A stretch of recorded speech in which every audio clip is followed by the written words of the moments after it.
आजच्या जेवणामध्ये आहे कच्च्या कैरीची कढी आणि ही इतकी मस्त आणि इतकी टेस्टी लागते की मी तुम्हाला सांगू शकत नाही। एकदा नक्की नक्की नक्की करून बघा। याच्यासाठी इथे 2 आंबे घेतलेले आहे आणि त्याला स्वच्छ धुवून उकडू घालायचे आणि सोबतच डाळ भाजी भात आणि पोळ्या करणार आहोत। इकडे बघा आईने मस्त पालक चिरून घेतलेली आहे, हिरवीगार पालक। ह्या हिरव्या कैरीच्या कढीसोबत काहीही छान लागते आणि नुसती प्यायला तर एवढी छान लागते, खरंच खूपच टेस्टी होते। आणि विदर्भाच्या लग्नामध्ये ही स्पेशली केली जाते कैरीची आंबट गोड अशी कढी। चला आपण बघू आता कशी करायची। याच्यासाठी हे 2 आंबे बघा हे उकडलेले आहे। उकडल्यानंतर त्याला थंड होऊ द्यायचा आणि इकडे बघा हे आमच्या घरातले असे बसून होते मोबाईलमध्ये टाईमपास करत। आंबे उकडल्यानंतर याचा असा हाताने गर काढून घ्यायचा। हात स्वच्छ धुवून घ्या आपण 2-3 वेळेस। मस्त असा गर काढून घ्यायचा आणि त्याच्यामध्ये आवश्यकतेनुसार पाणी टाकायचं। इथे बघा अशा प्रकारे।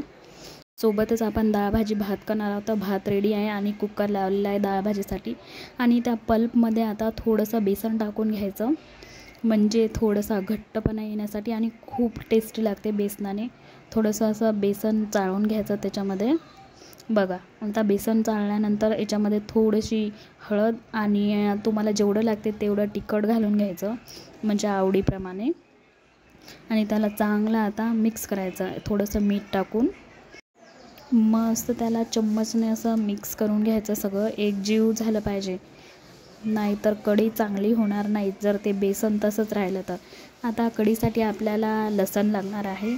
लसण आणि जिरं खलबत्त्यामध्येच ठेचून घेत असतो आम्ही नेहमी। तर इथे थोडंसं लसण आणि जिरं खलबत्त्यामध्ये ठेचून घ्यायचं आणि जास्त बारीक नाही ठेचायचं, असंच थोडंसं जाडसर। चला तर मग आता देऊया फोडणी आपल्या कढीला।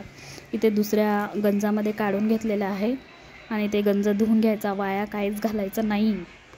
याच्यासाठी लागणार आहे आपल्याला थोडासा गूळ, म्हणजे ही आंबट गोड प्रकारची आहे तर थोडासा गूळ घ्यायचा, म्हणजे आपल्या आवडीनुसार घ्यायचा। जास्त गोड लागत असेल तर गोड। एका गंजामध्ये थोडंसं तेल टाकलं आणि त्याच्यामध्ये ते वाटलेला लसण आणि जिरे टाकले। आमच्या इथे कढीपत्ता नाही आहे, नाही तर तुम्ही कढीपत्ता घालून तर मग अजूनच टेस्टी एक नंबर होते। त्याच्यामध्ये आता लसण झाल्यानंतर आपण जे केलेलं आहे आंब्याचा पल्प ते टाकून द्यायचं। बस खूपच सोपी पण इतकी टेस्टी आहे, खूपच टेस्टी लागतं ही। एकदा नक्की नक्की नक्की करून बघा। आता याच्यामध्ये गूळ टाकून घ्यायचा आंबट गोड चव येण्यासाठी। गुळाने तर एक नंबर होते ही कढी, एक नंबर लागते, त्याच्यामुळे थोडासा गूळ टाकून घ्यायचा।